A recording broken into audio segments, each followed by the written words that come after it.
Very Bad Wizards is a podcast with a philosopher, my dad, and a psychologist, Dave Pizarro, having an informal discussion about issues in science and ethics. Please note that the discussion contains bad words that I'm not allowed to say, and knowing my dad, some very inappropriate jokes. The good news is, hell is just the product of a morbid human imagination. The bad news is, whatever humans can imagine, they can usually create. The great boss has spoken! Pay no attention to that man behind the curtain!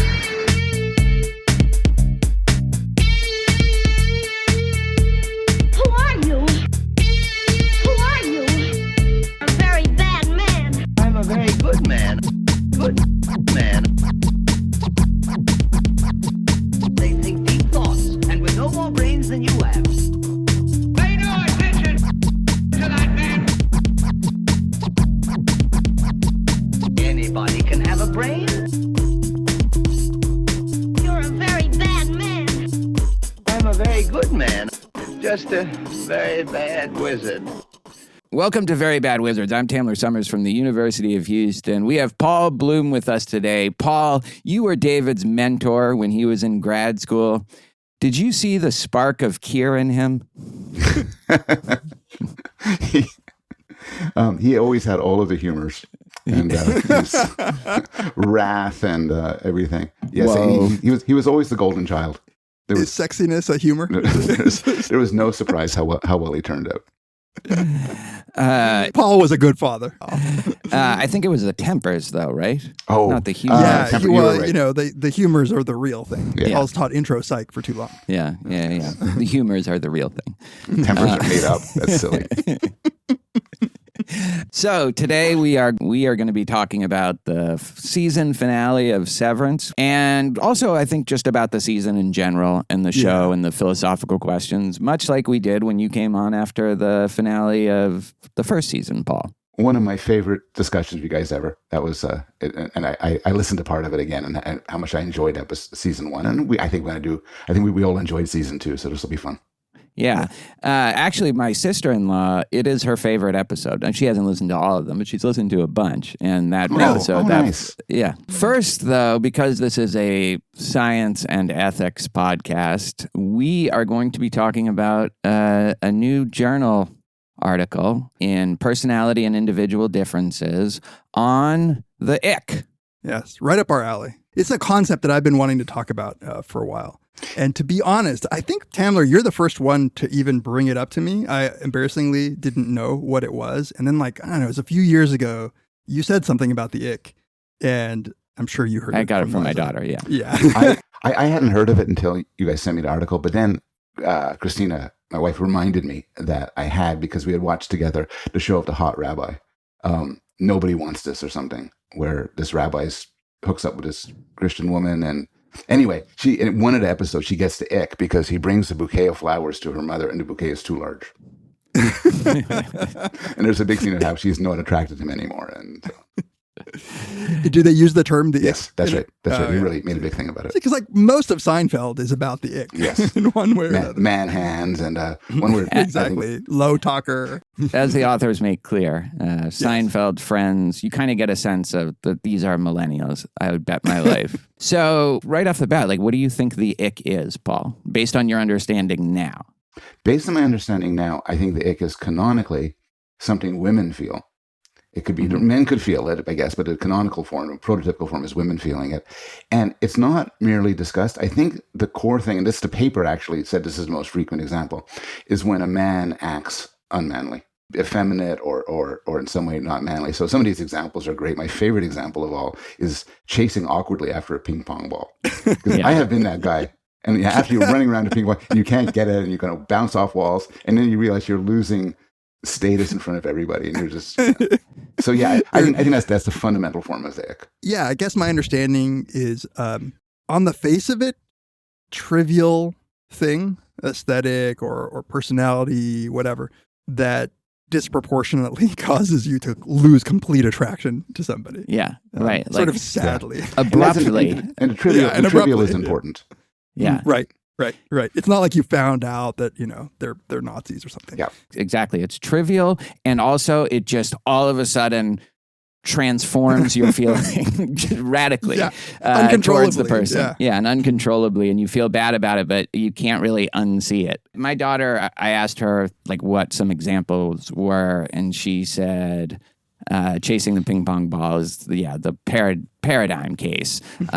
But she also says seeing men's feet, certain kinds of flip-flops, men wearing flip-flops in general, and tripping. And I was like, I do all of those things. Yeah. So one of the ones from the paper was wearing jorts, which are like jean shorts. You're right. One of my grad students said she got the ick when a guy takes out a guitar and plays a song for her or something like that. Yeah. And that seems right to me. Writing love songs is another one.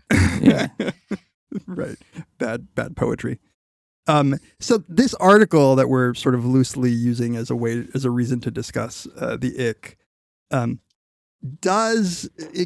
gives a nice list of things, but it does have like this sort of mate selection evolutionary psych bent where they seem to claim that maybe these are actually diagnostic of something important, and that because women are the selectors usually, that they're going to be extra cued into it.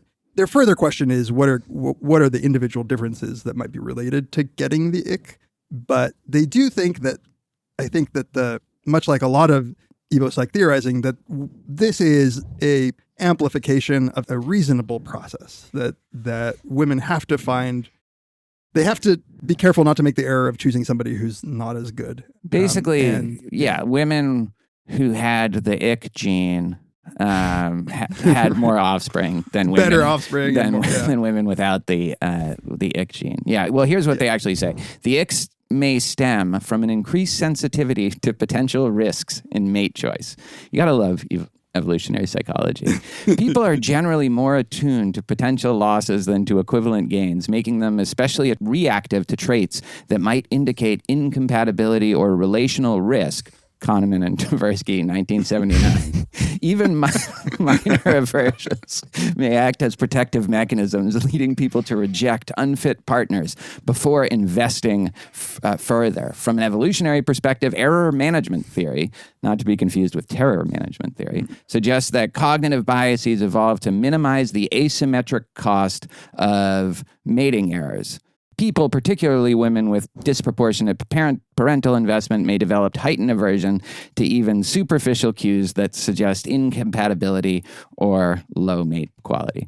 I mean, are we supposed to take it seriously that this is some kind of evolved reaction bias to Paul is you're in the position of defending the evolutionary psychology. No, I'm super skeptical about this. I think I don't even think I think the ick is extremely something people thought up like 10 years ago. I mean the general idea that people, particularly women, find some features unattractive or some things like that a guy could do to be really unattractive, that makes sense. But what makes the ick interesting is that it's sort of superficial and trivial. And it has a tremendous consequence. And I'm not even sure this is true, as opposed to a funny thing people talk about. But if it is true, I think it's just a cultural thing.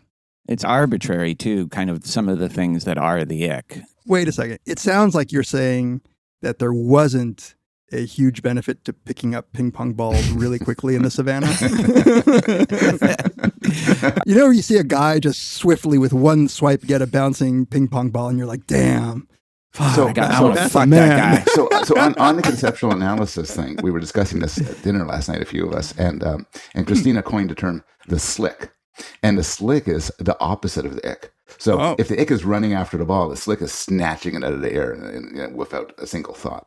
And for just about every ick you could think about, there's a corresponding slick that would make women fall into your arms. Yeah, it's like the whatever the fawns can do. Exactly. Pounding on a jukebox to make it play without it. That's right. While the ick is fumbling with the coins and dropping the quarter is just like you can't get it. The fawns hitting the jukebox to make it go. That's the slick. This is good. So you could, I'm going to write like an Andrew Tate book of like developing the slick. Developing the slick. Yeah.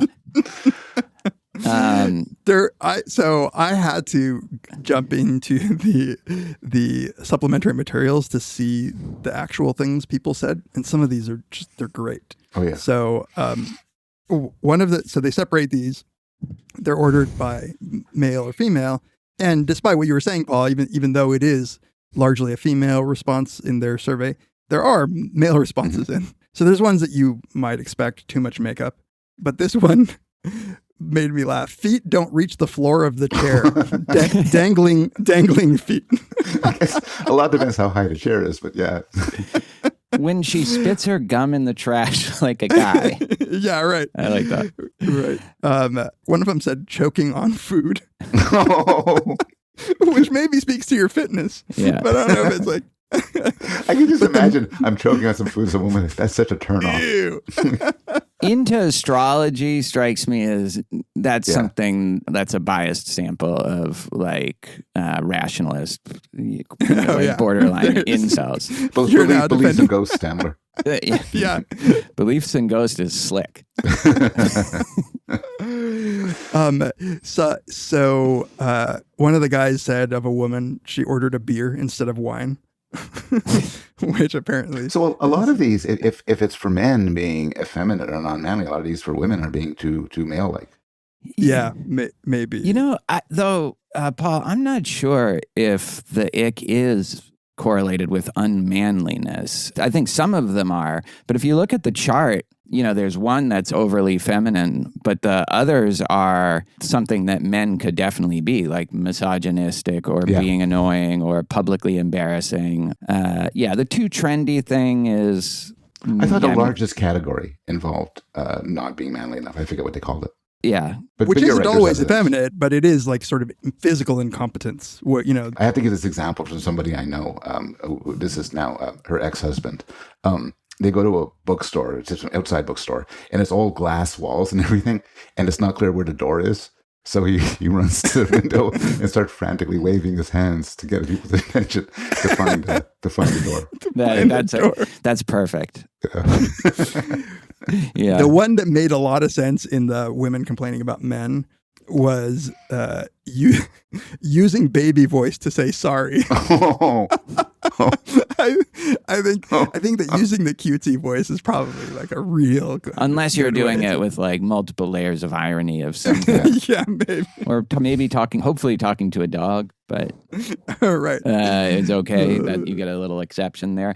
One thing that's kind of interesting about it is it can't be just like having bad breath or something like that. Like that's too reasonable turn off. Yeah. So it really does have to be something that you wouldn't necessarily think was something disgusting or a huge turnoff to qualify as the ick. Right. Right. Somebody said him getting robbed. Oh, man. It really makes you feel like, oh my God, I'm glad I'm not dating. I would hate to be worried about whether I'm going to. The one that hit too close to home was seeing the guy's butt crack when he bends over. Yeah. Which unfortunately is a frequent occurrence for me. But like that one also kind of seems like it's a little over the line as kind of obviously that should be disgusting. Like they would make fun of that on Saturday Night Live. Right. There's probably an academic version, getting a poster rejected from certain conferences. I once had the worst experience in that regard, where I got a poster rejected that was with Elizabeth Loftus as the co-author to APS, and she's past president, so she wrote an email telling them that they needed to reconsider our poster, and I got minutes later I got a reply saying that my poster had been accepted, and I've never felt so emasculated. That's what a real man does. I just got the ick right there. Yeah, that actually would be a funny segment, is to think what are the academic versions of the using an ANCOVA. Desk reject from child development. Pre-registration from a Frontier journal. One KOT test. Those are good. So the other thing, just to wrap up with what this paper said, they were looking to see if getting the ick was related to disgust sensitivity and narcissism and other oriented perfectionism. the more likely you are to say that you're easily disgusted, the slightly more likely you are to report having gotten the ick. Narcissists say they get it more. And this other thing I've never heard of before, other-oriented perfectionism. Huh. But that's almost like just the same measure twice, because it's just expecting perfection from your partner. Makes sense. Well, we'll just have to look to the extensive validation literature for that construct. The other-oriented perfectionism. Yeah, to see if you're right about that. Yes, exactly. I mean, this is more of a conceptual analysis thing. I found this it was very entertaining and very interesting. I don't see it as properly in evolutionary psych, but more like this really interesting construct that we have, that we sort of pulled out from all of the feelings we have, the trivial thing of great consequence. And it's so much often hooked up with humor. And I just think it's a very interesting category. While also being a real thing, though, that can fuck up a relationship, I think. Although, but maybe not a good relationship. That's true? I'm that's not sure. a great question. Yeah, I'm not. Definitely not. Now that you say that, right? Because I think it's more, it could fuck up, like a night where you were going to hook up with the guy and now you're not going to. Something like that. No second date or something. I think that this sort of specific category of the trivial that matters more than it should is a bit of play acting. Yeah. Right. It's Gen Z. There might be fun. a lot of, there might be like a ton of reasons why a first date goes wrong and you just pick the one. It's kind of funny. So if you could really try to think of it in every age, like it could be like in Victorian England, you would get the ick because the man's like wig didn't have enough bows in it or something. In biblical times, your toga's too loose or something. Yeah. He had a little bit of snuff dangling from his nose after his. In ancient Greece, it's like you only fuck like the 16-year-old boys, not the 13-year-old boys. The nails on your crucifixion, they're going to dangle. I have to say, as somebody who always carries a backpack, the backpack is kind of an ick. I think if I was looking for potential mates, I would have to ditch the backpack. In a man. Yeah. But not in a woman. And not in a child. Maybe that's part not in a child. My child bride is okay if she wears it. I wear a backpack too, and like all on campus, everywhere. I wear a jacket with my ski lift tags on them, so everybody knows that's the kind of guy.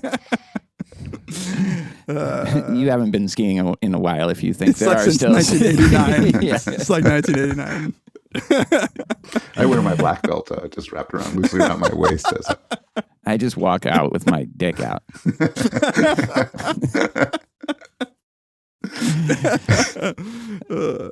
All right. Do we have anything more to say? This is from Personality and Individual Differences. We will be talking about individual differences in multiple personalities, the same personality.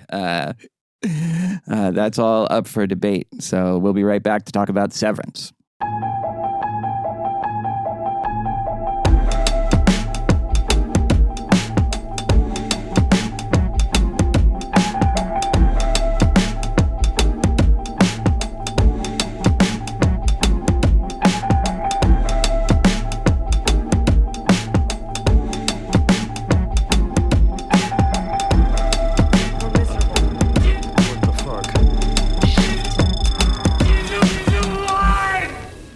We're at that time, the predictable time of the episode where we say thank you. Thank you to everybody for all the ways in which you've supported us. We really wouldn't be here without you. So if you would like to engage with us a little bit, want to get a hold of us, you can email us at verybadwizards@gmail.com. You can tweet or Blue Sky or whatever to us at Tamler, at Peas, or at verybadwizards.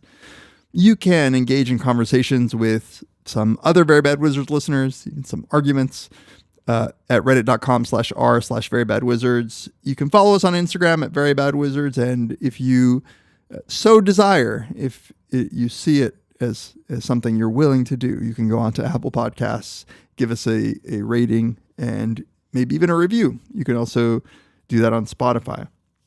And if you'd like to support us in those more tangible ways that we always speak of, you can go to our support page there and find some links to donate one time or recurring via PayPal. You can get some merch, some t-shirts, some mugs.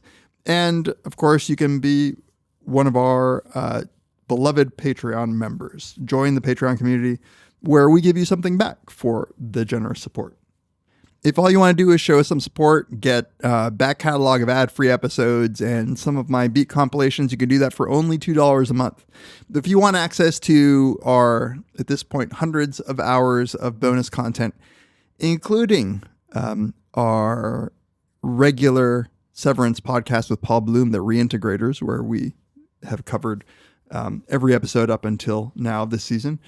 And also, if you love Paul Bloom, as many of you do, you can hear, for instance, he and I talking about Star Trek episodes. Tons and tons of bonus content. If you want access to that, $5 a month. At the $10 per month and up, you get all of that bonus content plus access to our Karamazov Brothers, the 5-part series, some intro psych video lectures that I've put up, and some of Tamler's Plato lectures. And you get the ability to vote on an episode topic that we do a couple of times a year. And then finally, at the $20 and up tier, you get all of the things that I just mentioned, but you get to ask us a question for an Ask Us Anything series that we do monthly. At the bonus tier, $5 per month and up, you also get access to listen to that.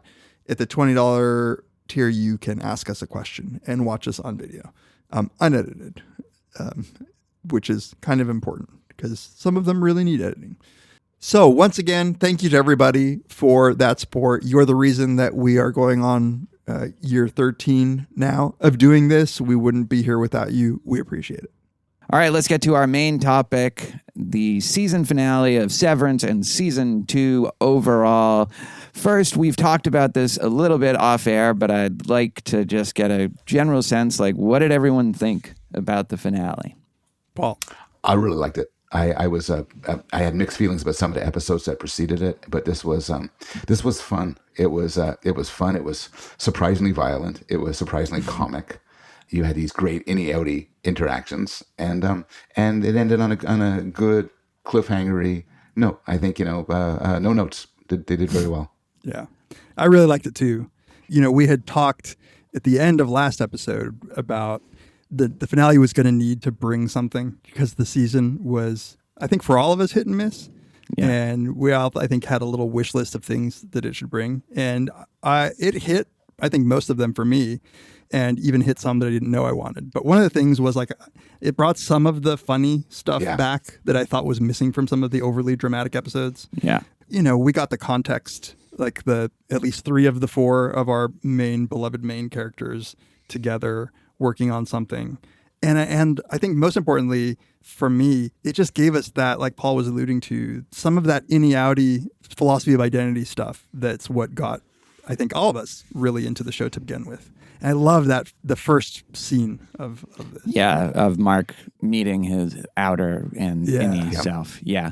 Yeah, I'm pretty much exactly along those lines. I love that it went back to these, fun personal identity questions that were definitely what attracted to us to the show in the first place, and it's just like does it in really interesting new ways and with multiple characters. So I think that was great. I loved that it had a kind of batshit energy to it, especially with the marching band and that whole, the animatronic stand-up Kier, like I love that it went to that kind of goofball energy that it had and it had seemingly lost and was getting a little dreary in some of the previous episodes. I like Dylan, how that whole story, because I really didn't like how they handled that in the previous episode, and so him not being sullen and kind of pissy, both innie and outie Dylan, but actually kind of reconciling in a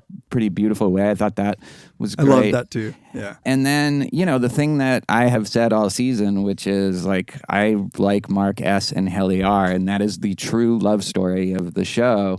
That's the thing that matters most. And they had gone away from that most of the season after they did the deed. Like, they kind of went back to that in the biggest possible way. So it really delivered for me in terms of what I want, even if I still have a lot of questions and some of the central mystery elements are still either they don't make sense or we still don't know what the answer is, I would say. But overall, I was honestly like worried about the finale. I was like, I might be just out on this show, and not at all. Like, I feel great about it now. I mean, there's so many good things about it, but I just, the kinetic, the energy of it, compared to some of the episodes which were sort of a little bit sleepy or imagistic. This had people running after each other, had them fighting, had them doing laugh out loud funny things, real battles between, and it's just like, you couldn't take your eyes off the screen. Yeah, it's been heavy lately. And even though a lot of like really dramatic things happen, there was a kind of lightness to it, which I loved. And it brought back the emotions of the people that we care about the most. Like, I get we needed the backstory for Cobell. We needed some Gemma. But in those like ostensibly heart-heavy episodes, I didn't care as much because they're not the characters that I've like come to love. So for me, the scene in the finale where it's Mark and Helly at the computer finishing up the Cold Harbor project, that was like actually touching. Beautiful. Yeah, it was really, really beautiful and what I wanted.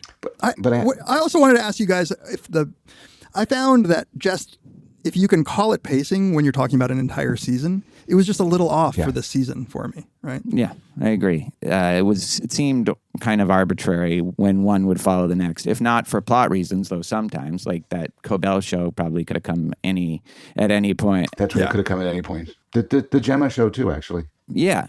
Okay. I thought of this as I was watching. So I am, a big hater of the Gemma backstory because and not because I think that we can't know about Gemma. Obviously, Gemma is important because we have to break her out. And that's like the final prison break heist element of the finale that I thought was really fun. But what I think they should have done is just not shown us the meet cutes and the whole, try to show the whole arc of their relationship of two people that we just aren't connected with at all. Audi, Mark, barely, and Gemma, not at all.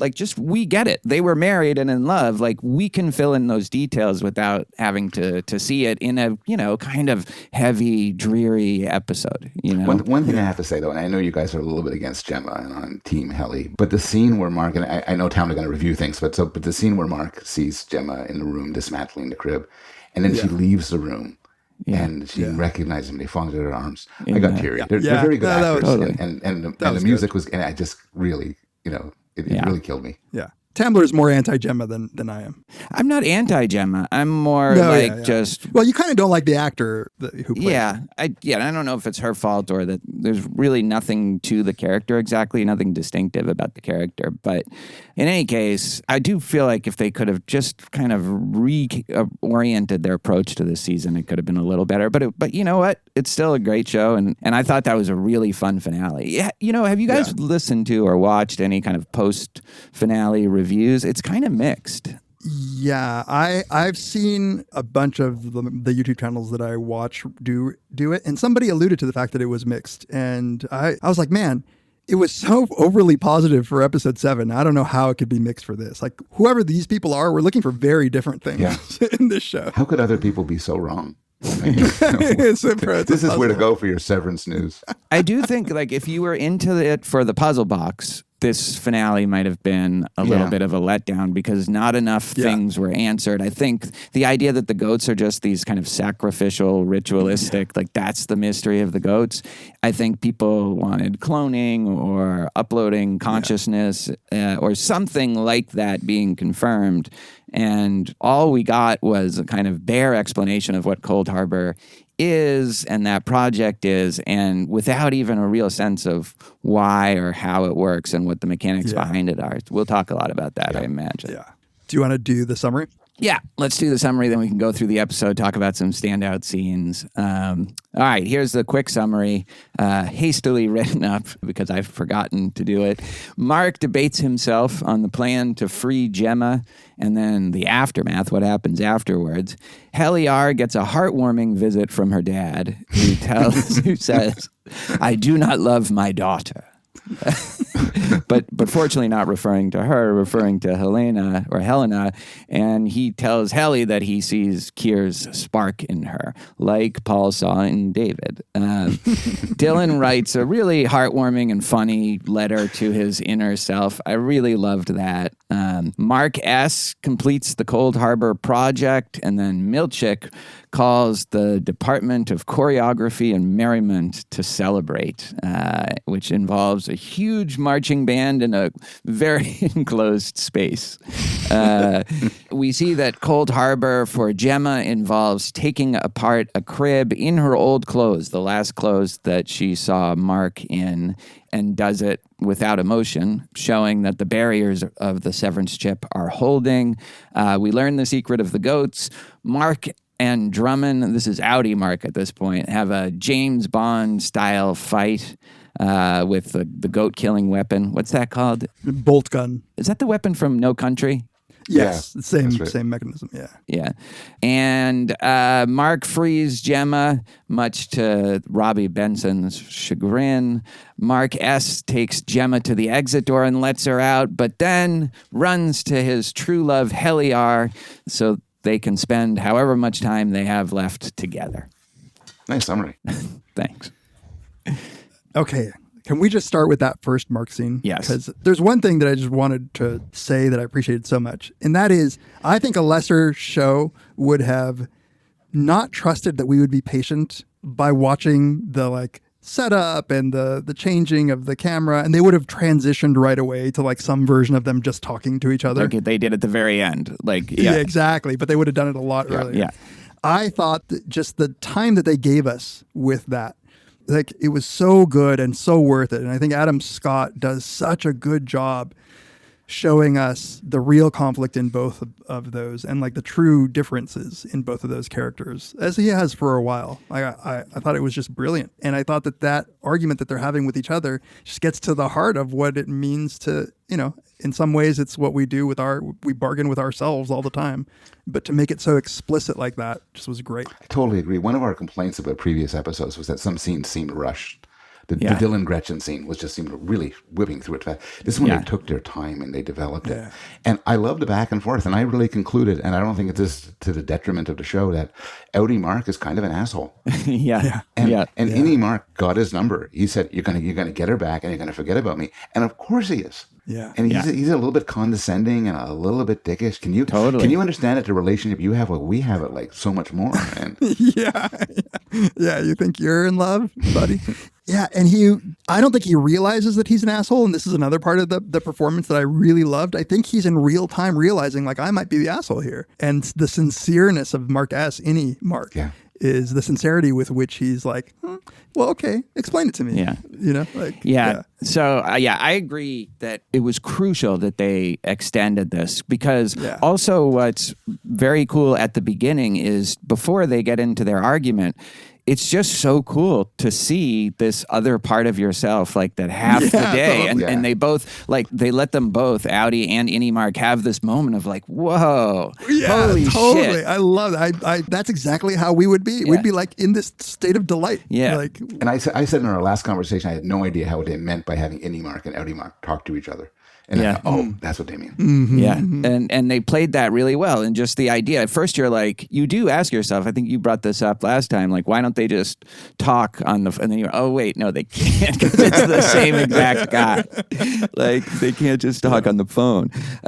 So I thought that was great. I agree about Mark, Audi Mark, even Devin, who I don't totally understand her character much this season, but she also is just all right, we got to break Gemma out. And, seems almost taken aback when Mark S. asks, well, what happens to us? What happens to the Innies? Devin's like, well, what do you mean? And she says, what happens to every Innie on the severed floor? And then she just says, yeah, Right. It's just it's weird. So it's she also has, though probably less than Audi Mark, this kind of sense of, oh yeah, I forgot about you, even though I am about to ask you to do something that requires kind of the ultimate sacrifice. It's they haven't really appreciated the personhood of the people inside. Yeah. And I thought it was just a nice little parallel to the discussion of child labor And just the exploitation that any corporation of that size does, Right. where it's like, yeah, we are building our corporation on the backs of kind of helpless people who we're exploiting. And, these are all by and large rich people with interests that don't involve the grunt workers. And they're kind of even good people, like presumably Devin and Audi Mark are like, oh yeah, I guess I never really thought about that. Yeah, you actually think you're people. Right. But the thing where, so at first Mark gives this apology, and the apology itself is already kind of patronizing. But then when any Mark says, well, you calling it a nightmare, that's not exactly that. Like we kind of made a life down there together, and that's why your plan scares me. Like, We find ways to make it work. yes, right. Yeah. And then he says, can you understand that? And then when Audi Mark gets that, his response is, course I can. Such a good point. That's when you're like out on Audi Mark there. He's just so patronizing there. And then he starts talking about reintegration. And like, I think it's left open the degree to which he is outright lying here, or he's self-deceiving, or maybe he's sincere. But no matter what, there's no reason for any Mark to trust him on that. And nothing he says, like the thing with, oh, that's so cute, that's adorable, you have a little girlfriend in there. Yeah. What's her name? Helen? Yeah. Which it totally pisses him, any Mark off, which is exactly how it was. Just like when Helena Gemma's remembered name wrong. Gemma's Yeah. name. Yes, Yeah. exactly. Yeah. That was their ick. Yeah. You also learn that any Mark isn't stupid. Yeah. And he's fully as smart as Audi Mark. He just has different experiences. Yeah, and in fact, Audi Mark, he gets the better of him, I think, because Audi Mark just underestimated every aspect of him, and just expected them to all sacrifice themselves so that he could have his wife back. And it's an interesting thing. It's like, is there a big difference between how Audi Mark feels about them and how Helena feels about the innies? I don't know. Like, not much. Not as much as I would have thought. Yeah. I think it's like interesting. They had never been confronted with a full, like fleshed out person that any Mark actually is. And they're surprised. Like they do expect him to be naive or a shell of a person.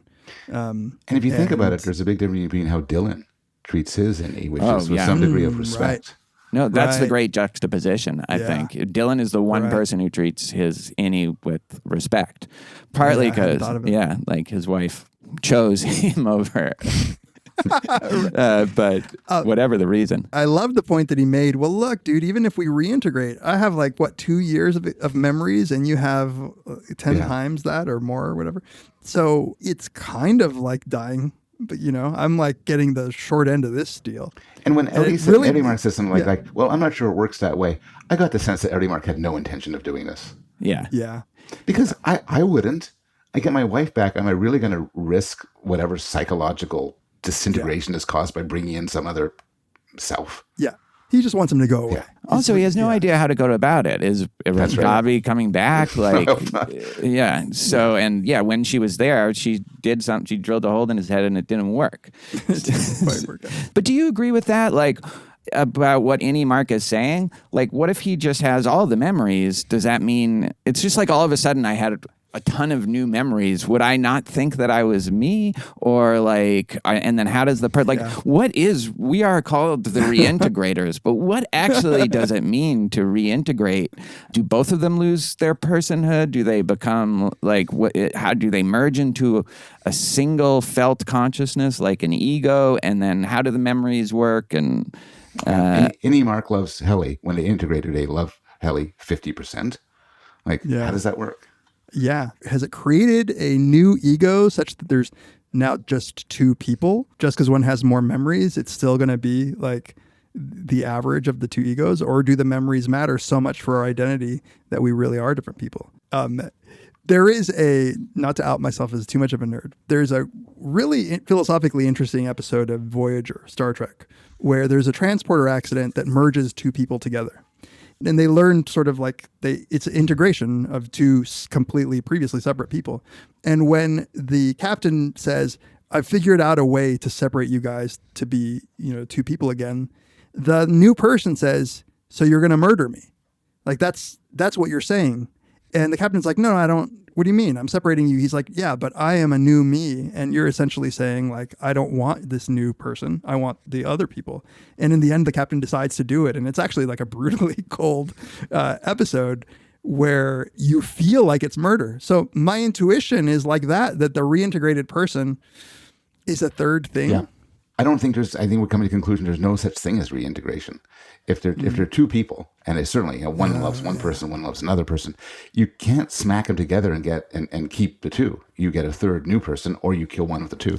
But look, I'm a different person than I was 6 months ago, like 4 months ago. But it's not like I feel different from the inside. So it's possible that you could preserve that feel from the inside. Maybe it's at a core, more abstract kind of level of a you-ness feeling. But you could think that might continue in the same way that a lot of things can change about our experiences, and that doesn't change. I think that's right, but you're pretty similar to yourself 6 months ago. It'd be more like me, you and David integrate into a single body. Like the innie and outie Mark are very, very different. Whose penis would we get? That's the real question. Would it be like an average of the two? A sum. Yeah, that would bring mine down a bit. Of course, I look forward to it.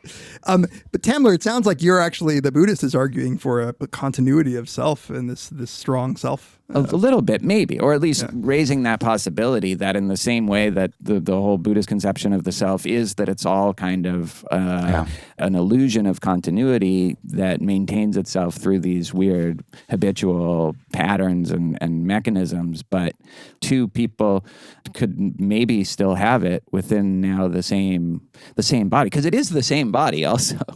That is a difference between, if you had with me and David, you don't have to average the two dick sizes with him. It's just one it's the dick. Same one. Yeah.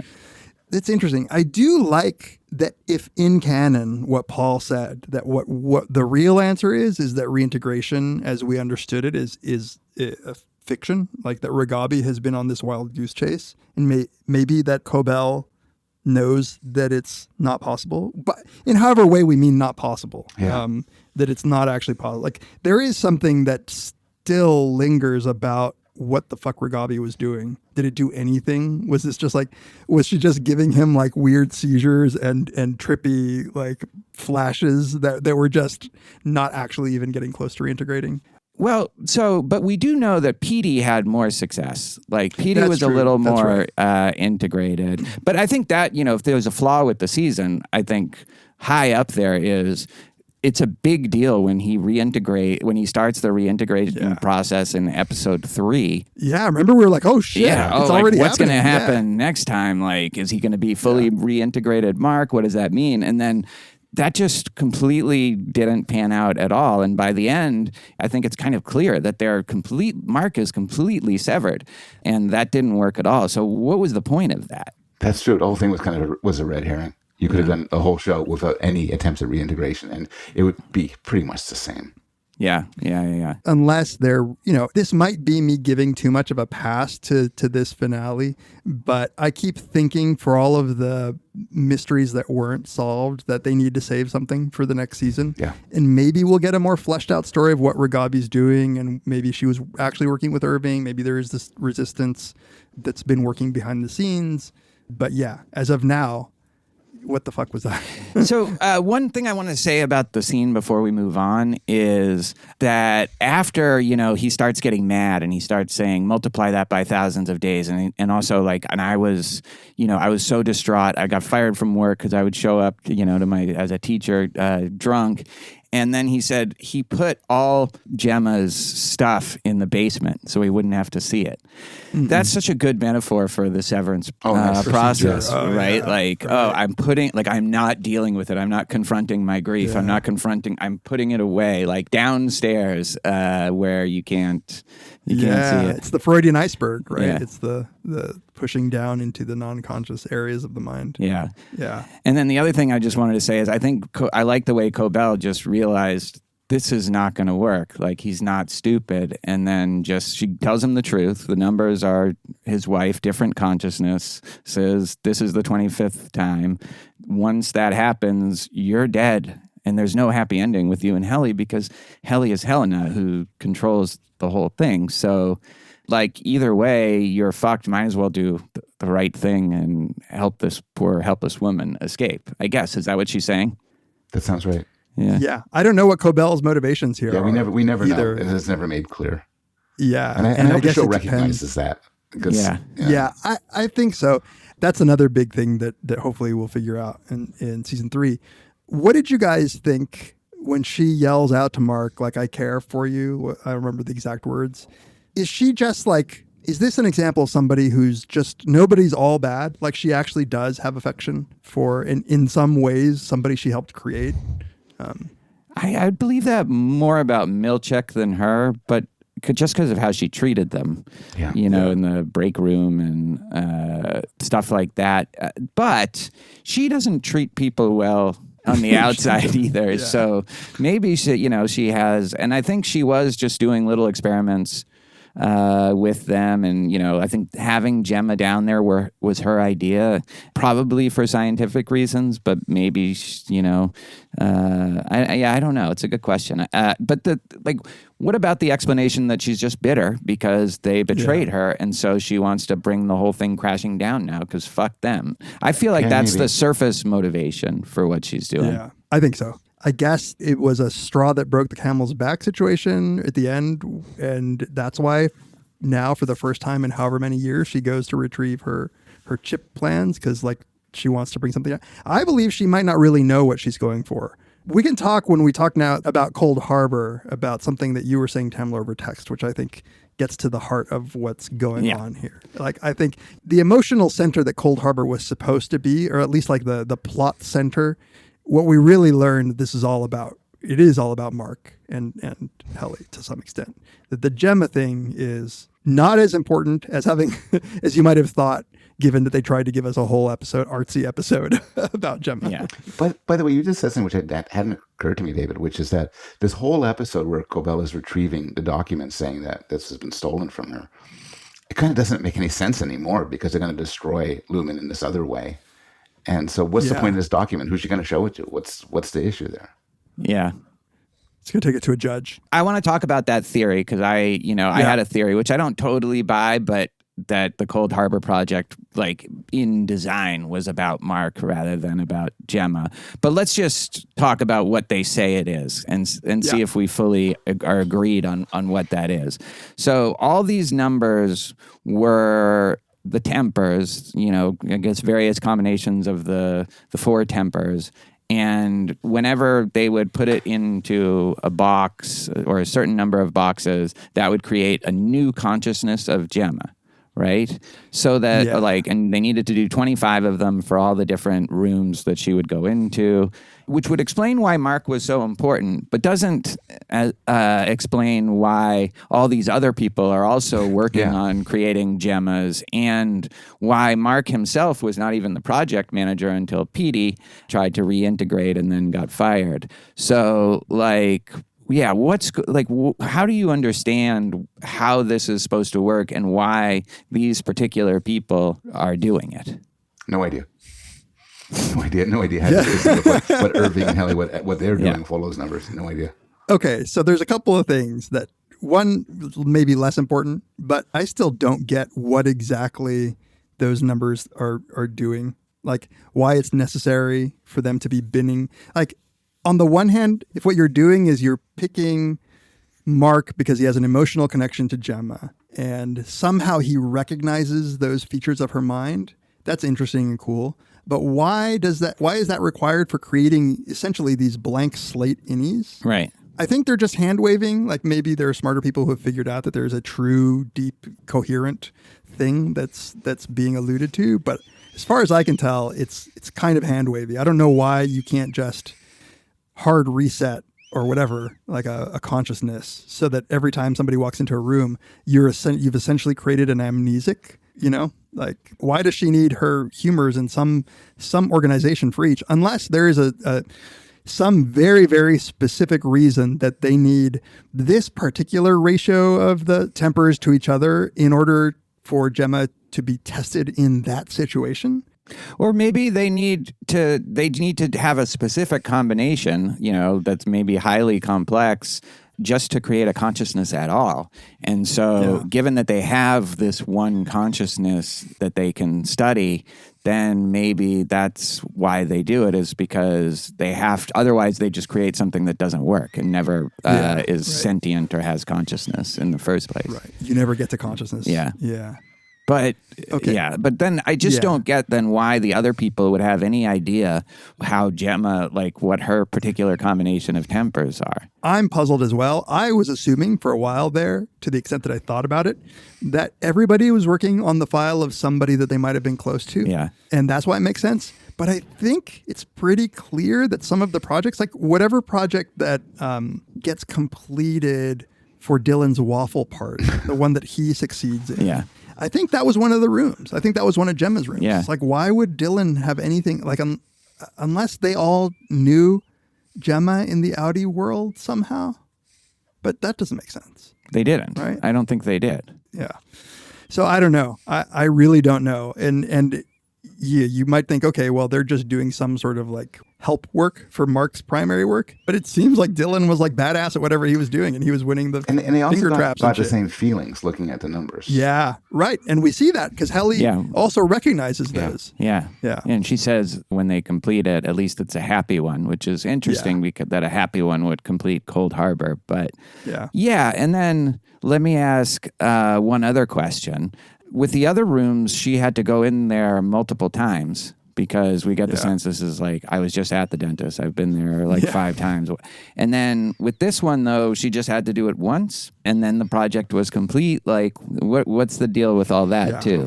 Maybe this is nitpicking and this is the kinds of questions we shouldn't be asking and we should talk about like some of the fun stuff. But I mean, these are the kind of questions they want us to ask, I think. And it matters. I don't know the answer to it, but it matters because if the real test here is whether the barriers will hold, like it matters what exactly is being tested. Yeah. And I think that we're supposed to think that somehow Cold Harbor was such the pinnacle of pain experienced. It was the tragic moment for Gemma. And so it's strong enough that really they want to see if the one time, it's not like the dentist or working out or whatever.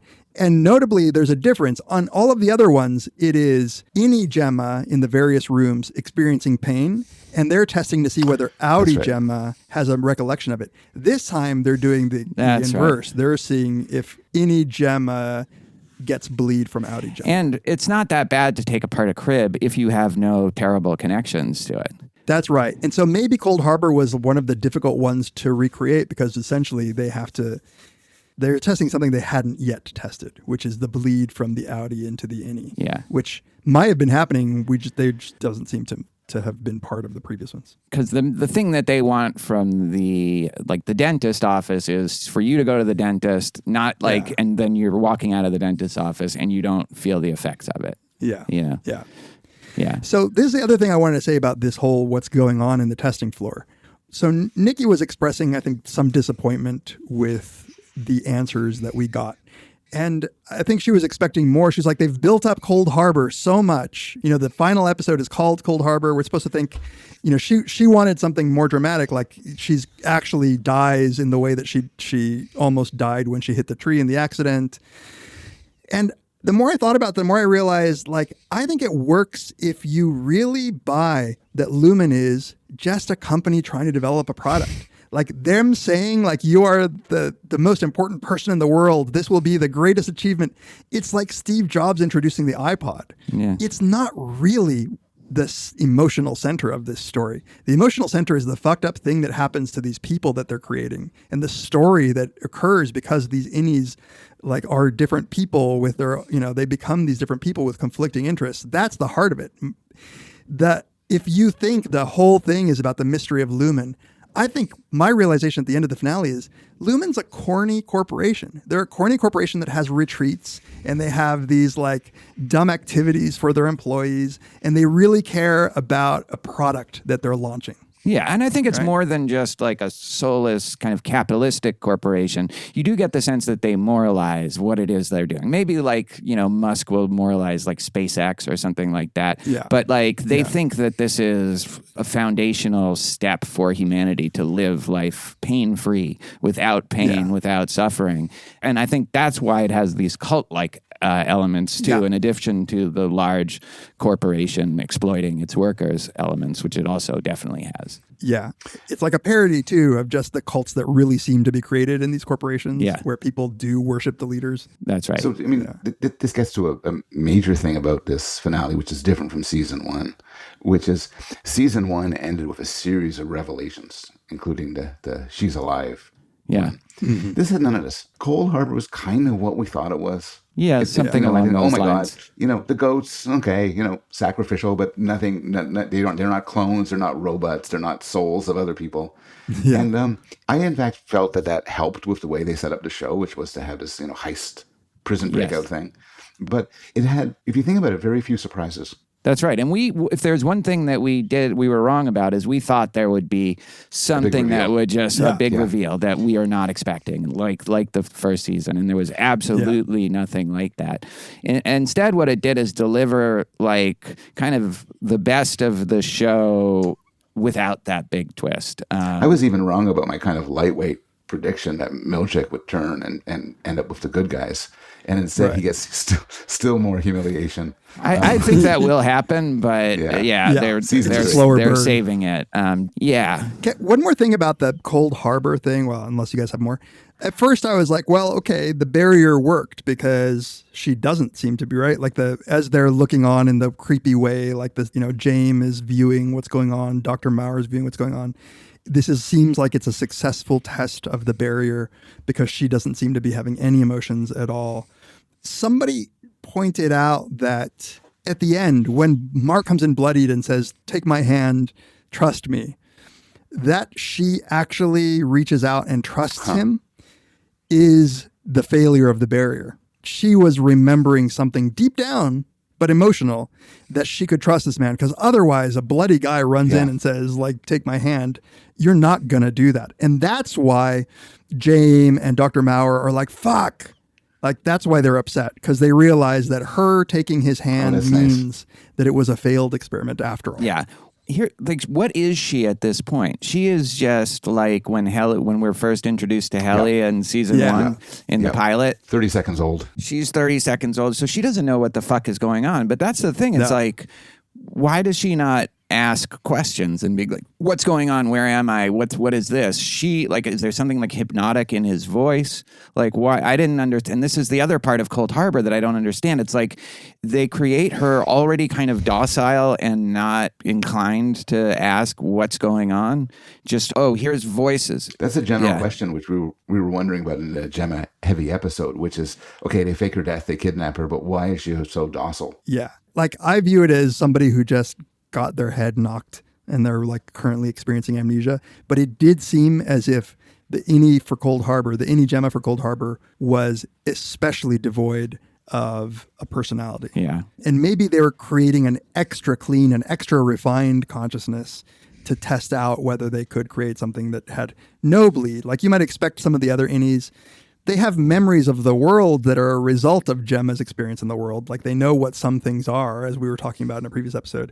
This one seems more blank slatey than before. But when she reaches out for Mark, I feel like they're trying to show us that she recognized him. Yeah. It is, I think, weird that she just kind of follows orders down there without much resistance. And I don't know if that's something they've done to her, if that's just her personality. Maybe that's one of the reasons they had. We just don't know that much about her. We don't know if she agreed to do this because of a deal that she made, which would explain why she's been conforming, at least up until the point where she knocks Maurer on the head with a chair. You know what I think it might be is that she doesn't have the spark of Kira in her. And but you know who does is Helly.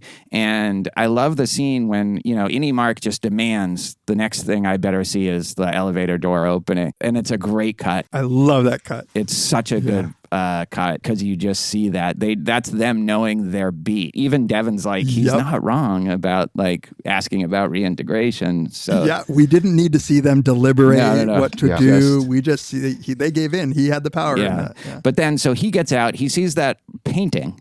Which is very funny and like very in line with the show, and it's I want to get that for my house. Couple things about the painting. There's no Drummond in the painting, almost as if they anticipated. I didn't notice that. Yeah, but there's almost everybody else, even Miss Wong, the dearly departed Miss Wong. But then Helly comes in out of the elevator too, and Innie, Mark, and Helly have this hug where it's just very sweet. Like they really love each other, and they're both like learned some heavy shit just now, and they're gonna like face it together, which leads in.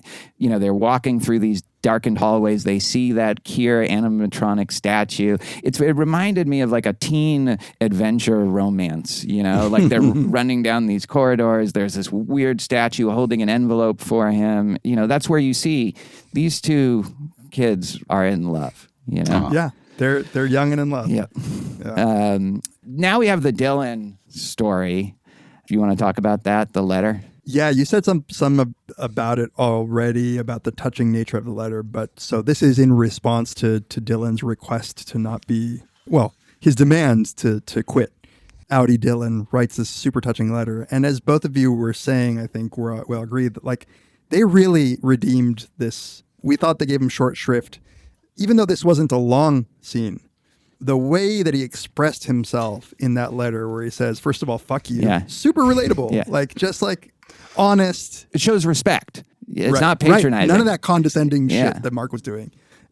Says, as Paul was saying in text, like the hilarious, like makes sense. We both have the same physiology that we'd like. She's hot. Yeah, it tracks. It's such a great Dylan line. I think so good. Yeah. So he says, "Dear Innie, I've organized my response into 3 points." It's this actor is great. Point 1, fuck you, and then he says, "What you did with my wife is deeply fucking indecorous." He said.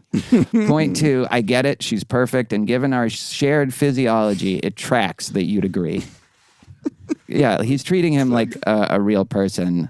Okay, here's where I just want to give you my theory or question. So that shared physiology, right? It's like, of course, you're going to be attracted to each other. You're going to be attracted to her, your Innie version and your Audi version. But here's the thing. That is not true for Mark. For Mark S., right? So it's another juxtaposition. Like Mark S. has no feelings for Gemma on the inside. In fact, like he is presented with an Innie version of her, and then he also presented with just the Gemma version of her and has no feelings for her. But Audi, Mark, and Helena had a little more chemistry, so maybe what they're saying is Helena, both sides, and Mark, both sides, are more meant to be in the same way that Dylan and Gretchen are meant to be than Gemma and Mark. I think that the chemistry between Helena and Mark in that Chinese food place is sort of manufactured. Like, I think she was flirting. I think we could have gotten that with anybody who just was a good flirt. So fine, forget that then. But still, it's not like Innie Mark has no feelings for Gemma. That's right. So I think that Dylan, as cool as he is probably wrong about why they're both attracted to her. It's not that this is just biology. I mean, it's that they both genuinely see something wonderful about this woman, and whatever it is, it really is different. I mean, it's not your physiology that determines who you're attracted to. It's your mind. It's their physiology. I took that as more metaphorical than literal in terms of, like, of course, we are the same body, the same, DNA. Yeah. And so it makes sense we'd be attracted to the same woman if we're meant to be with that woman. But maybe... Yeah. Mark is not. Yeah, I took it to be that it's a great, as you were saying, contrast between the two characters. But Dylan also has, Innie Dylan has had a good chance of getting to know her. They've shared some intimate moments. Innie Mark has not really had that opportunity. Although, no, he's had plenty of wellness sessions. Yeah. So yeah, maybe they're saying like that wasn't meant to be. Maybe they've been telegraphing this, like that maybe that's not a relationship that is working, even on the outside. Maybe they wanted us to be Yeah. repelled by the episode 7 scenes, and instead everyone was like, "Oh, it's beautiful, best episode of TV ever." Ever. I'm just gonna skip to something else about the scene, which is it is tremendous comedy when Milchick says he says this is gonna be very emotional, so I'm gonna leave you to read this yourself. And he says I'm duly swamped, which is and then he bolts from the room full speed. That is one of the that just funniest cracked up. visuals. That was such comedy. That was running with no ick at all. It was just like, Because if there's one thing Milchick is not going to miss, it's like a performance. It is such a funny visual. Like, I'm going to use that GIF, I think, a lot. Yeah. So since you already mentioned animatronic Kier, do you guys think that is there anything weird going on? Are we supposed to believe that there is an actual Kier consciousness, or are we supposed to believe this was just very clearly some guy? I was confused by it when I saw it, but I just assume now it is just some guy. Wait, it's a robot, though, isn't it? It's an animatronic, but what I'm asking is, a lot of people seem to believe that there is some preservation of consciousness in a machine going on, and that this is actually Kier's consciousness.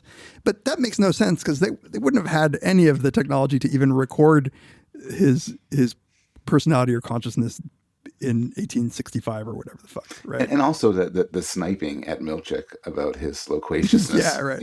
is just straight out of the current corporate culture, which is really destined to give him a hard time. Yeah, I wonder if they've overplayed a little bit of the microaggression things about his big words. Like, we've certainly gotten that quite a bit overall. But it did raise the point of whether this robot, like the last thing when Milchick kind of makes fun of him for being actually shorter than the animatronic robot, it kind of shuts him up in a way that makes it seem like he didn't. Now, because I had thought it was just a recorded voice in there in the first place, but and that it was timed. But then it seemed like maybe it had a little. So if it is a Kier consciousness of some kind, or one of the later generations, I think it's woefully incomplete. Like, it can't think on its feet, but it might be able to like engage in some interactions. There was a scene right there. I think it was right at that point where I felt somewhat uncomfortable. It was about to call Milchick a name, and it says, well, let me tell you something.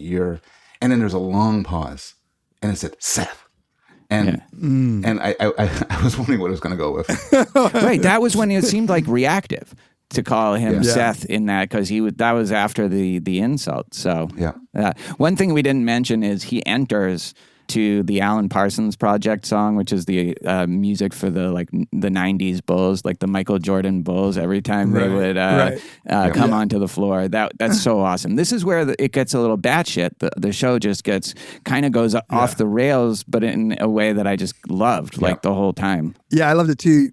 One of you guys mentioned, I think Tamler, that it was fan servicey. Yeah, and I have both of those feelings.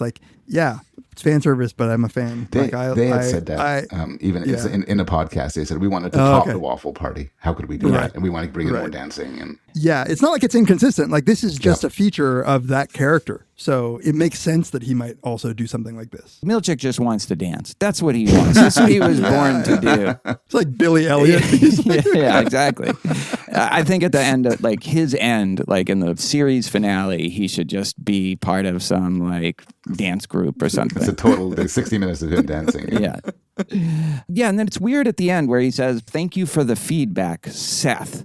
And it's just what do you mean by feedback? That's what made me think, this is some very basic AI, or AI, but with a little Kier sprinkle of something. But we really have they haven't given us enough to have any opinion on that. Yeah. So here's where the all-out fight occurs. The marching band comes in.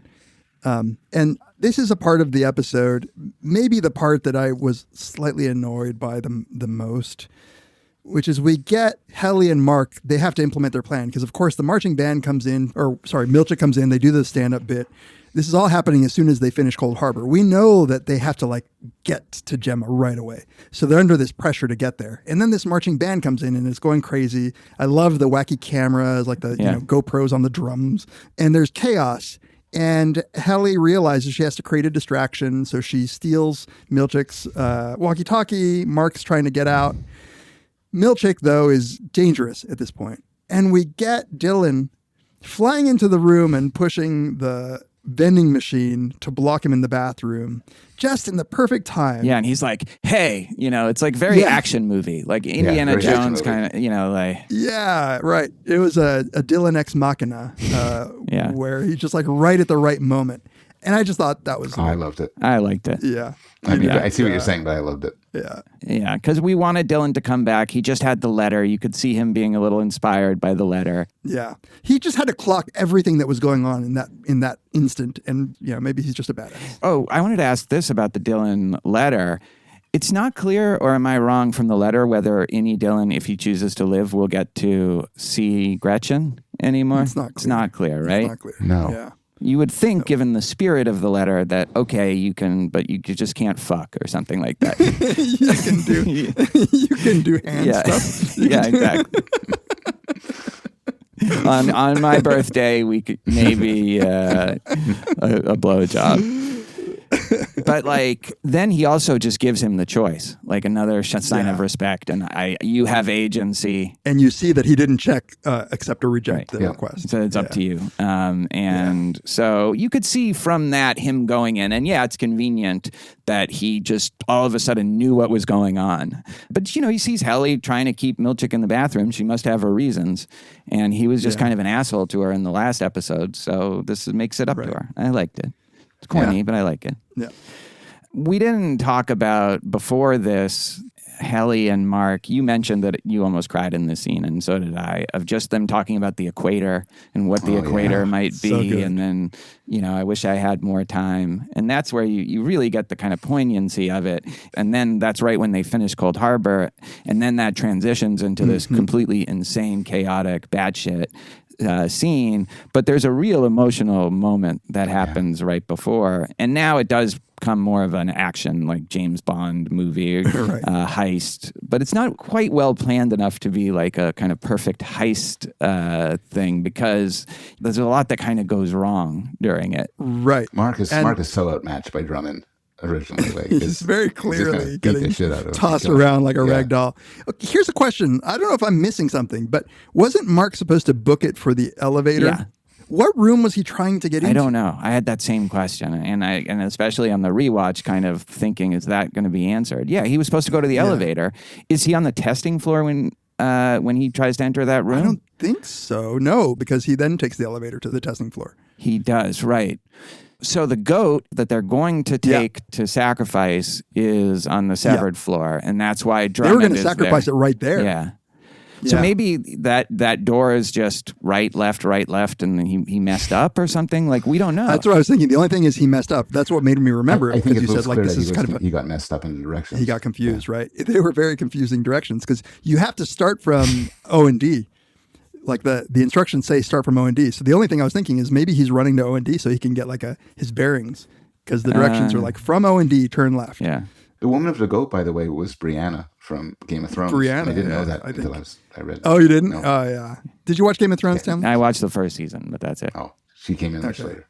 Yeah. This is where I feel like it makes a lot more sense that she beat the shit out of Drummond if you already have her registered as Brianna. Yeah. I mean, it made enough sense to me as it was. It is funny, the scene with them fighting Mark and Drummond, and he just decides, I'm going to kill Mark S right now. Like, well, I'm not sure exactly why. Like, he doesn't know what he's doing, but I guess he knows Cold Harbor is completed. So yeah, they don't need him, right? But like, even for Audi Mark, that does seem like, because then is the sister going to raise a fuss or whatever? Like, I don't know what their purpose was there. Well, I mean, they're killing people, right? We're to understand that they're creating these car crashes. Yeah. And we have Bert as a driver who's supposed to be taking care of Irv. When Mark kills Drummond by accident, that was also a comedy scene, and it was straight out of a Pulp Fiction scene. I don't know if it was a very Pulp where the Fiction, gun goes off by accident. Oh shit! Apparently, when you go from Innie to Audi, you tense. It's like hitting a bump. Yeah. And it's just so funny for Audi Mark to just wake up like he has no idea what happened. Last thing, blood gushing, with blood gushing, and this huge guy who he doesn't know, right? He doesn't know Drummond, does he? I don't know. Unless he's seen him when he's walking into the building. No, he's smart enough, and this is a James Bond sort of thing, to use his blood to get into that room.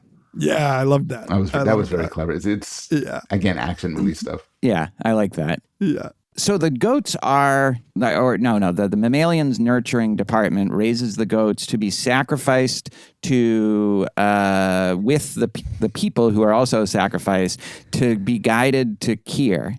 So like, do they in their own fucked up way actually care about these people that they're sacrificing? You get the sense that the way that he talked about Gemma with reverence, like for her sacrifice, that at least they're going through the motions of treating this as like a sacred thing that they're doing. Has it verve? He asks about the goats. It's so good. And, it actually makes the original scene with the goats when they walk in and that man is just the first random time we see the goats and he says, like, they're not ready. Like, it's so sad now that you think that that's what's been happening. I think, like, I know some people are not at all satisfied with that as an answer to the goats. To me, that's perfect. Yeah, it's perfect, man. People don't know what they want. I feel this strongly. People think what they want is for the goats to have been consciousness and like what they don't want that. That they would actually be, I think, less satisfied. You need some mundaneness in some of this stuff. Like, it's already hard sci-fi. It's already like these chips are crazy. Like, you don't need every single fucking thing. Yeah, I agree. But people want something that it may not be possible to give them, like some fully satisfying thing that is both profound, philosophically interesting, and like fits perfectly with all the other parts. Yeah. But in any case, whatever. I think the show is aware that they're out there and maybe feels like I did see, I think Dan Erickson say, people are focusing too much on the Easter eggs and not enough on the story. Yeah. And I was like, but it's kind of their fault because they put in so many, but it seems like then to be like, no, you guys don't read too much into this. Right. The Easter eggs and the actual eggs. Yeah. They're all over. It's eggs, period. It's very much a show about eggs. It really is. So then Helly starts a revolution with the choreography and merriment marching band. You said this in a text, Tamler. They really went quickly. Yeah. I think I said that they turned disloyal in like an instant. Yeah. And I didn't realize like at first, I was maybe slow, that they were innies, that they're a different department on MDR. I'm sorry, on the severed floor, and maybe they're easy to turn because they're not that sophisticated. I think everybody on the innie floor, with the possible exception of Bert and the managers, are innies, right? Yeah, I just didn't know if they had brought down, because people clearly can come down to the severed floor who are employees, like they could have just been hired out musicians. That would seem more efficient, yeah. Just that's like 40 and he's just waiting every year for the... Yeah, how many of these are they doing? There was also like a bit of it wasn't a fully black marching band, but I couldn't help but think that there's another race thing going on there. Oh, I didn't notice that. Yeah. Like it felt very much like a historically black college marching band. I don't see color, so I didn't. Yeah, they zoomed in on one kid who was black. There's definitely they were focusing on some black people, especially that one person. Like when she calls out about the revolution, I think he's the first to get everybody on board. I don't know. And then it's almost a little disappointing that Milchick in the end is kind of still a frustrated company man getting, trying to break down a door. Like it seems like a slightly less satisfying resolution to his arc, but I think his arc is just longer. In retrospect, I think I would have thought it a little too much to have him turn right away. Yeah. Not right away, but yeah, we didn't need it this episode. I realize I'm confused. So Helly gave the speech to the marching band, but what is it she wanted them to do? Help with Milchick, because Milchick was breaking out. Right. Oh, and she wanted their help in preventing Milchick from getting out and getting Mark, presumably. But then Milchick so she was appealing to them. And Dylan says, "Fuck you, Mr. Milchick." Yeah. Because now they can stop him with the people. So the idea is they would stop him from So like we get this wide shot from that's like, okay, now they're all against him. And he's like, oh shit. There is this one shot of him looking at himself in the mirror right before he breaks out. And I think I read it as, what are you doing? Why are you on this side? But I think they're just waiting to carry that through. So, like the Billie Holiday music when she's taking apart the crib, then Audi Mark breaks in, takes her. It's a very funny thing where they go up to the severed floor. And so they kiss in the elevator. Oh, that's right. Even for Gemma haters like me, that's a nice moment where Audi Mark gets to kiss Gemma. And then, they only get the testing floor to the severed floor. When they get to the severed floor, it's just Adam Scott kissing Miss Casey. I mean, Mark S. And they're like, it's very funny. I love that they just choreographed this nicely. Like all the implications of who's turning into whom, like, are nicely demonstrated here. You know, she's Innie Gemma, turns into Audi Gemma when she comes out of the room with the crib, turns back into Miss Casey. He's turning, like, so we're seeing this all happen. It reminds me of like Dark in that way. It's just like it gets crazy at a certain point. Yeah. I'm like your half sister and your great aunt and your grand niece or something. It's very funny, and I like they always have this funny way of talking. Mark says Miss Casey, and she says Mark S. What's taking place? One thing, I hadn't thought of this till you mentioned it, David, but it's done so well, you don't notice it. Like, there's never a stage where you're wondering, wait, Innie or Audi? Yeah. Who is it? You know never that's going to happen happen at any point. Yeah. And that's because the acting's very good. It's very skillfully done, and it feeds you just enough info for you to, like, there's sound cues, there's all sorts of things, and there's little thing that they do with their face. Yeah. Yeah. Also, like when Brianna from Game of Thrones says, Emile thanks you. That's the name of the goat. Yeah. That's the name of the ghost seems unnecessary. And then Mark is like, okay. Yeah, that's good. Adam Scott is very funny in it. Yes. He's so good. People are going to correct me, so I'm just going to say it's Brienne of Tarth, not Brianna, is what I was saying before.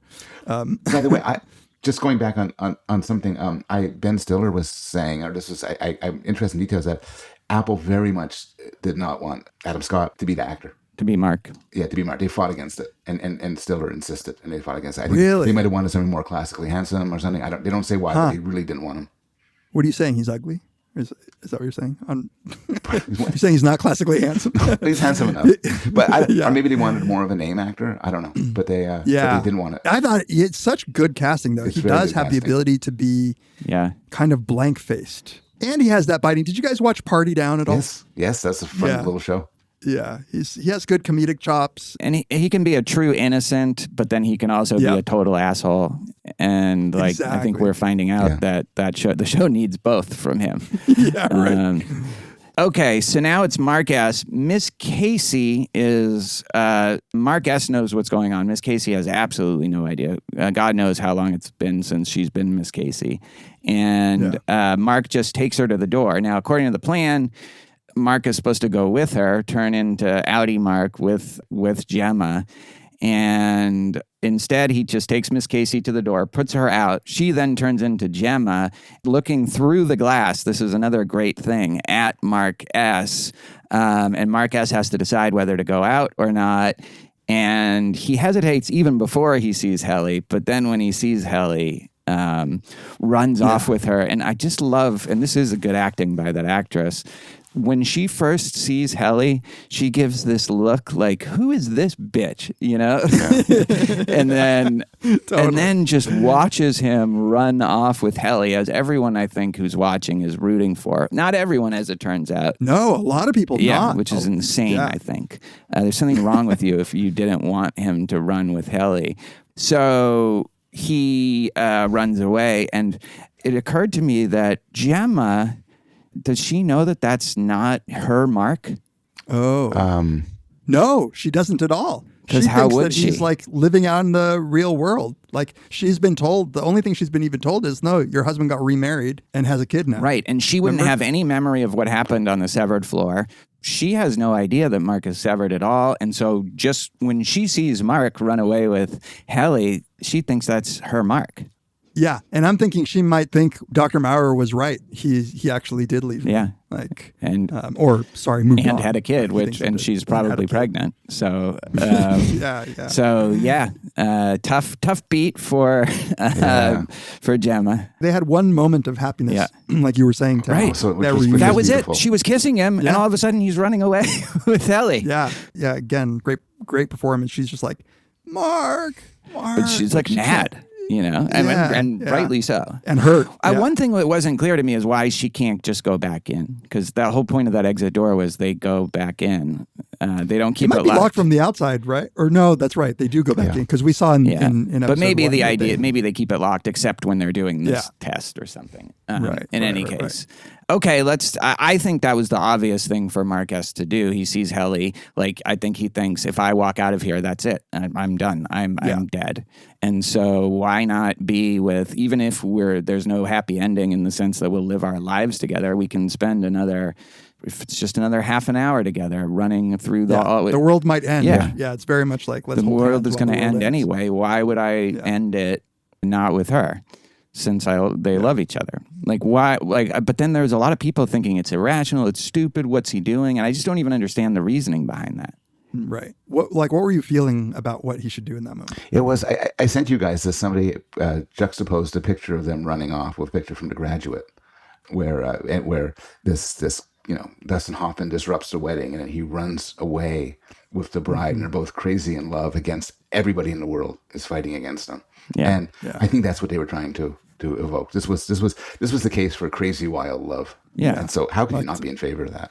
Somebody pointed out that they switched to 16 millimeter right then at the end for that shot, which I would have thought it was just, some And they have filter. Mel Torme music playing during it too. And it's very 60s kind of aesthetic, the whole episode, I think. And I love the ending on the freeze frame. Yeah. I just love that aesthetic. That's Butch and Sundance ends on a freeze frame. A lot of the movies from this period, Wild Bunch ends like that. Okay, so I don't disagree, Tamler, with what you were saying, but I think that how much Audi Mark has been in pain about this. He's singularly been focused on this. And so it's not that I think any Mark should have gone out. I totally get that, both why he wouldn't and maybe why he shouldn't. In fact, if he survives, he'll be out there with her soon enough, right? I mean, and she'll just be sad that, who was that bitch that you were running off with? Audi Mark will have some explaining to do. Yeah, exactly. But in that moment, there is no good answer to this. In some of the ways in which, for Dylan, there's no, you were saying, what is he going to do? Is he going to let him see his wife during visitations?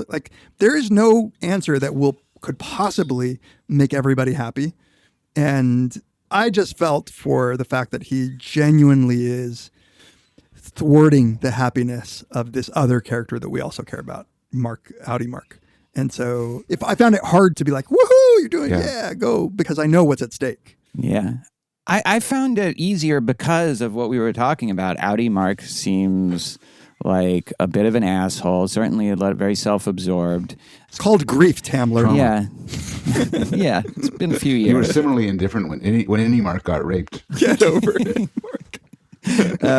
No, but then, and also he's weak. He refuses to confront his grief. He created this whole thing, and so I don't think any Mark owes him a sacrifice of his remaining time with Helly, especially since it's going to suck for Gemma for a bit. But like you said, however this happens, unless he gets killed, which is definitely possible since. Although it seems they killed the one enforcer or security officer that works for the entire corporation. So they'll deputize Sergeant Marching Band to go do it. Yeah, I just think I don't see any inclination that he should go out. No, it's tragic. It's just tragic. Yeah, I guess it's tragic. Yeah. Yeah. Especially if he die, I don't think he'll die because there's more seasons. But if that's the choice that he's making, in some ways, that's the outcome of selfish Audi Mark not doing what Dylan did and saying you got this, whatever you need to do. I think that might have even pushed any Mark to be more likely to run off with Helly and not consider the circumstance. But you're talking about strategy, and I think that that's right. I think that strategy might have worked better on Indy Mark, but you can't blame Outie Mark for just. No, I want to get back together with this woman who's. Yeah, who the fuck are you? Yeah. And he was so some close. weird work replacement robot half human thing is getting in my way. Yeah. So Yeah. Well, that's like Tamara was saying, like that's the upshot of what the decisions that he's made. Yeah, and Indy Mark also knows what they're doing now, also, which is creating these little torture consciousnesses to undergo every like annoying or painful thing. Wait, does he know that? Don't we get the sense that Cobell told him what the deal was with something was explained to him. Yeah. Yeah, but did she say that like they're she's undergoing pain? She must have told him about, well, no, I guess she wouldn't have had to tell him about the crib and all that because it wouldn't be him. Strictly speaking, Gemma isn't undergoing pain. Yeah, but you're creating 24 creatures to feel pain, whereas you might have only had one. Yeah. Nikki was saying we're gonna discover that Keir is just like Jeremy Bentham. That he was in order to minimize the hedonic negatives. But that only works if you don't attribute suffering to the innies. Yeah, it only works as a joke. Yeah. Tell Nikki. right. Well, actually, that doesn't work because the utilitarian calculus. The sad thing is, I probably did say something like that. I can mansplain it to her later, but I don't know. Like, I guess I think it is tragic. It's doomed. It's like the end of like a post-apocalyptic movie or something where the world's about to end. So let's be together and go out, with a bang. And that's what I think they're doing. I also think Gemma is brokenhearted. She's not just angry. She's brokenhearted. Yes. Yeah. Yeah, it's just at the beginning where she's like, It's like, who is this white bitch? Exactly. You like white girls now? Totally. You lied to me. Yeah. I mean, there's going to be a season 3, so we know it's just this plot armor. They're going to live, and stuff's going to happen. Yeah, right. But within a character's knowledge, they're surely doomed. I mean, they're innies running through a building where they're entirely dependent on other people to live. They don't can't have leave the food. building. Yeah, if they live. Right. And certainly That vending machine is fucked up now. They can't even get snacks. That's right. Thanks, Dylan. Somebody pointed out that remember in the claymation when they're putting in these new snack machines and like they showed the claymation Dylan being all excited and real Dylan is like, what the fuck? Like, and so his use of the vending machine, his fucking up the vending machine is sort of That's tragic in its own. That's his thwarted love story. his trolley. His trolley. Well, let's talk about next season and what you think will happen. Let me lead it off so I texted you guys this theory that occurred to me, which is that the real Cold Harbor test is not can a new blank Gemma consciousness construct a crib and not have her memories of the trauma of doing that, which I guess they did, or Mark did in an earlier episode, in that episode 7. Yeah. The crib was actually named Cold Harbor. Yeah. If you framed in on it, right. So, but what if that wasn't the real test? The real test was exactly what happens at the end. Could Innie Mark, see his wife, his dearly loved wife, at least his Audi version, seems to have loved her desperately and is grieving and has been grieving for the last 2 years. If he runs away with Helly, then that means he has no connection to his Audi Mark at that point. And so the test of whether the barriers will hold, that's the greatest test of all, because not only when he sees Gemma, I mean, he's been seeing Gemma this whole time as Miss Casey, but when he sees Gemma out there, he actually knows that's his wife. And still goes off with Helly. That's a big barrier that's holding there. And now, if that was the real test that everybody was conceiving of, that doesn't work. On rewatch, like you said, Paul, James Egan, and he's furious that this is happening. He even says fuck, which I doubt he curses too much. But I do think maybe, I had a thought, this is how they'll try to spin it. They'll say, congratulations, you passed the test. That would be a way to keep the kind of Innie experience and even another project restarted, is by pretending that this was all something that they planned and it worked out perfectly. It showed that you're making progress or something like that. Yeah, just like they did with the Inni Rebellion and turned that into propaganda. Yeah. So season 3 will begin with them in Milchick's office handing in more newspapers and. Yeah. Yeah, right. Okay, so at first my initial reaction was, that it doesn't seem plausible for the reasons you just said in terms of everybody being in on it. My thought was like, because I really like that, even if it wasn't planned, in practice, that's what it showed us. Yeah, exactly. And so my thought was, if Cobell had any agency in the events, because Cobell was putting Annie Mark and Miss Casey together regularly. Yes. In order to see this, like she was using them as guinea pigs to see if there's any bleed, and you could just tell she was fascinated, either scientifically or whatever, that like it's working. Like they don't know anything, right? And that's why she was so shocked to find out that he knew, whatever. So in Cobell's mind, she's still, if we're to believe that she's a scientist who created this technology, I think she'd still be curious as to what's going to happen when Mark is confronted with this. So she's kind of looking on with a little bit of delight that she gets to not only burn Lumen to the ground, in the process of doing that, she gets to see what Inni Mark is really going to do. Yeah. Like, is her chip going to hold? Yeah. And so she might get some satisfaction. And it's her chip. It's her chip. Exactly. Yeah. So, and maybe since she had to have like designed the prison break, maybe she designed it to give them that moment at the door at the end, because that is the final test of her chip. And yeah, in that sense, none of the other people would have to be in on it. Yeah. They're just wrong. Like they're less sophisticated than her. She knows what the real test was. Right. Yeah. I guess I don't find it tremendously suspenseful. Will the chip hold? Because for all 2 seasons, there's been no doubt that there's no connection between Inni Mark and Outie Mark. There's not the slightest hint that Inni Mark gets Outie Mark's information bleeding in. No, but they get, like, we're given hints over and over again that the pain, that Outie Mark's pain will creep into Inni Mark. Really? Yeah, we're told, like, Petey says at some point, like, you might not know it, but, like, the pain that your Outie's experiencing will make its way in. He has a sadness. He just doesn't know what the sadness is. I have an Inni Outie problem where my Inni forgets all about Petey.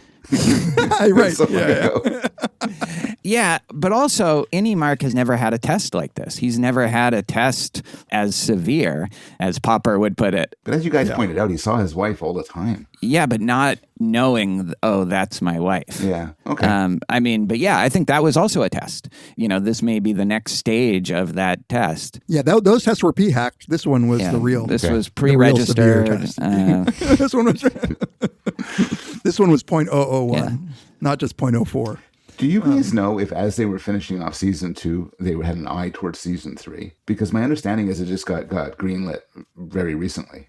I do think they knew that it was a good possibility because they got a good budget. I think they were writing it. Yeah. I think. Season 3. They've been writing season 3. But I don't think it got officially greenlit until after they were done. But I was saying that, if it had ended, like, I'm glad it's not ending. It would have ending. been okay if they ended as it was. Yeah. It would have been a tragic ending. Bonnie and Clyde. It's a Mark S. and Helly R. love story. And a lot of these love stories end with them going out in a blaze of glory. Yeah. We would have been left with some unanswered questions, but the unanswered questions, they would have bothered the mystery box people a lot. Yeah. I'm just worried because I could see this ending right as it is. It's actually a beautiful ending, and I'm worried that they wrote themselves into a corner. And right now, there's like writers like saying, "What the fuck are we going to do now?" It's always a concern. I think they say they have, unlike the Breaking Bad writers that would purposely paint themselves into a corner and have no idea what they were going to do. I think Dan Erickson has an idea, though I'm not sure. Okay.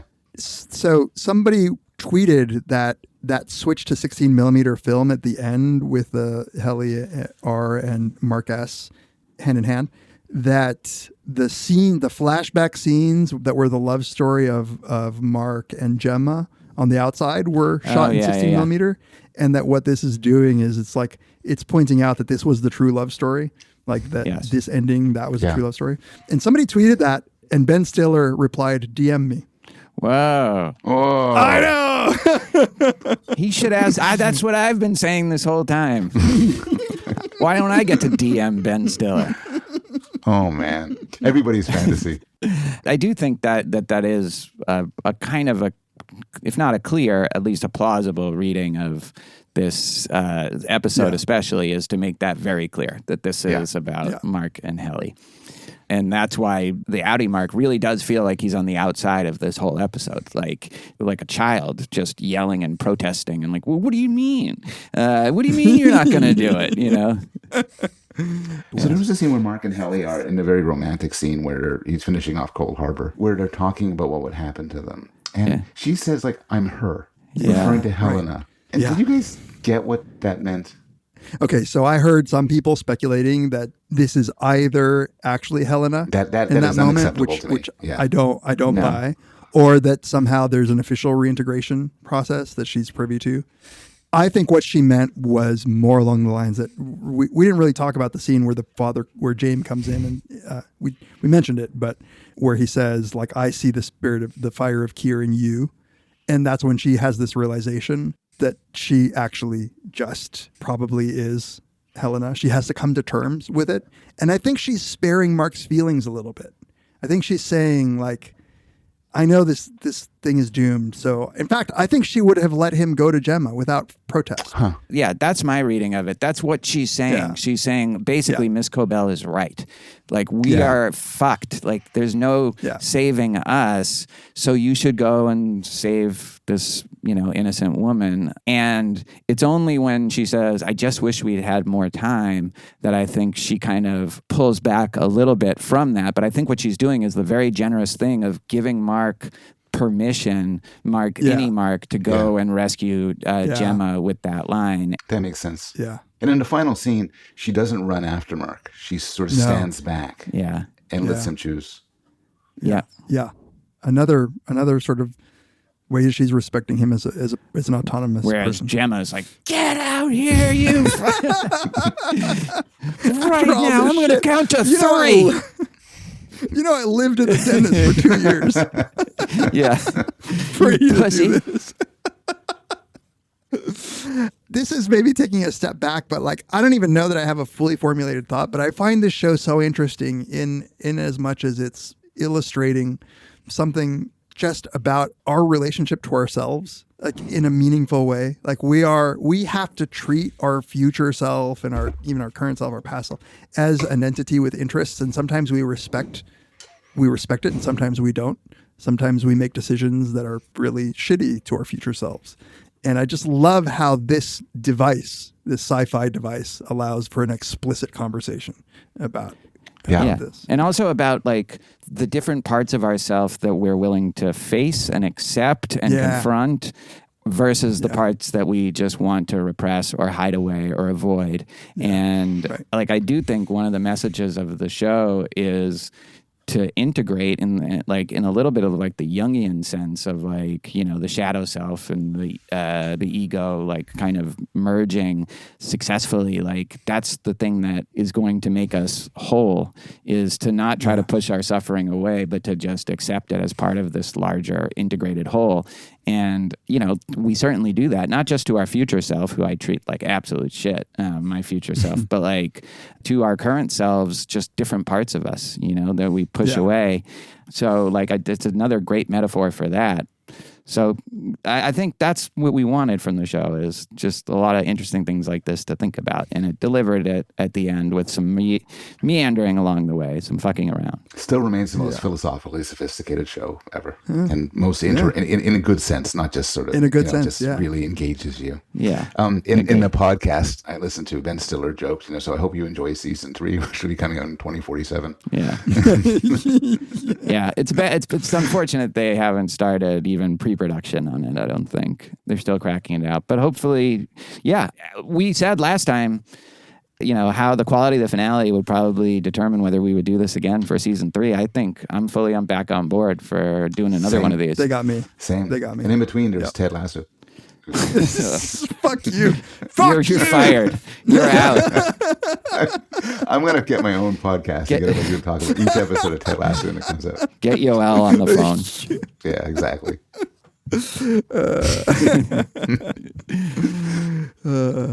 All right. Well, with that, we'll have like animated end credits sequence, Saul Bass style for our podcast as well. We really enjoyed doing this. If you want to listen to us talk about the other episodes this season, become a Patreon supporter and you will get access to all of those, or a Small Potatoes Substack supporter for Paul. It's available both places. And for, since this is supposed to be technically a bonus series, we're just going to have a little, like, what does Robert Wright call it? Like, after time, like overtime. Overtime, I think. Yeah.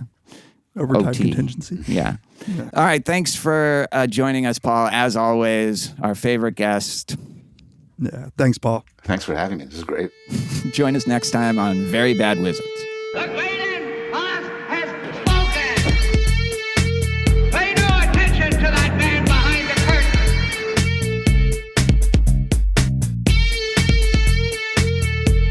Who are you? Who are you? A very bad man. I'm a very good man. Good man. They think deep thoughts, and with no more brains than you have. Pay no attention to that man. Anybody can have a brain. You're a very bad man. I'm a very good man. Just a very bad wizard.